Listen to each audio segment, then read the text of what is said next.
Our next guest is with a company that is one of North America's top-selling cellular signal boosters, and we've had some great luck with some of their products as well.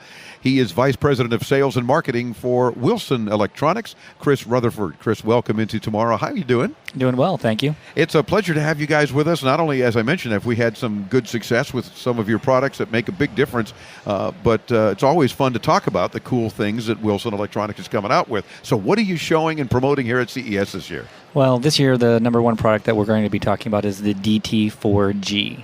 It is a 4G LTE capable signal booster, and it will boost all carriers across all bands. Whoa, okay, so it's doesn't have to be carrier specific. No. And you say, well, I've got some folks on Verizon, and there's a few on AT&T, and some of the staff is on T-Mobile, whatever. You got them covered. That's correct. That means a whole lot of electronics in there to make all that stuff happen. That's not an easy fix. No, it's not. And so how do you make this all work then for everybody? Well, I mean, there's obviously a lot of engineering that's going to go on in there, but it's just, well, I have the box right here. Oh, well, by all means, let us see it. Oh, cool. For those of you listening on the radio, have no fear. We have video of all of the radio interviews when you visit us at intotomorrow.com. But here, boost your cell signal in your home or office, and it's the DT4G cellular signal booster. It looks like a relatively small device. You've got an outside antenna that you're going to connect to it, and then an inside antenna, which is then going to spread the signal how far in your home or office? Well, you know, that just really depends upon the initial signal that you have, as well as what your walls are made out of. But, you know, it'll be a few rooms, which, again, typically is enough for any application you're going to need. Normally, it's not your entire home that has a poor signal. Yeah, it's usually a basement or an office or 2 or 3 rooms. So several rooms. Like in our case, in our studios in Miami, it's my office and the TV studio, the radio studio, and we're both, we're up against windows even. Not good enough. But we need help. I'll say often, actually, the windows are the poorest. Signals penetrate the windows the poorest because of the low EE argon or the stuff that they put in the windows. Really? The higher the efficiency, typically the less the signal can get through the window. So we may be thinking, let's go near the window and hope the signal improves. We're kidding ourselves in many cases. Could be. Wow, okay. Well, what does this sell for then? This will sell for $379. Okay, and again, all carriers, so whatever you're using, you don't have to sweat it. And how soon will it be available?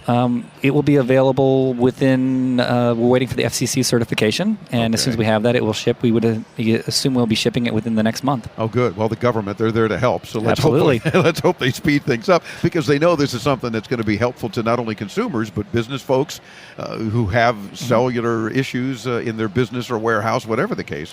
It's got to make a difference. Yeah, and like I said, this will be the first one that's completely carrier agnostic across all bands. So, I mean, if you have kids that are coming to visit that are in college that are on different plans, everyone can use it. Good point. Now, I understand there are new FCC regulations, Federal Communications Commission regulations, regarding cellular boosters. So does that complicate things? Does it make things better in the long run?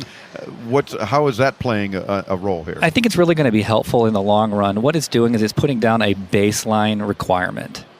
And therefore, the networks are very happy about this. They know that they're not going to get interference, and therefore they're welcoming in this. Gotcha. All right. So in the long run, it'll help. Absolutely. And we should count on that. But know that companies like Wilson Electronics have got the right stuff to take care of it. And obviously, as you mentioned, you're waiting for final FCC approval. Hopefully within the next month, you'll be able to get the DT4G. Yeah, we actually work extensively with the FCC on helping them come up with the standard. Oh, very good. That makes it even better. Yes, it does. So you know that you got it covered. WilsonElectronics.com for more information. Chris, a pleasure to have you on the show. Always a delight to talk about the Wilson goodies.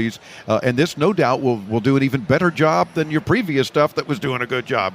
But because of now the additional technologies and things you've learned even over the last year makes a big difference in providing new product. Faster data speeds, improved battery life, everything. Yeah. Okay, so don't stand by the window anymore thinking that's helping, because it's probably not. Possibly not. Possibly not. There you go. More information, of course, when you visit WilsonElectronics.com. We'll link you there, too. Hit us up at IntoTomorrow.com. I'm Dave Graveline. This is Into Tomorrow from CES 2014 in Las Vegas. Back with more from the Advanced Media Network.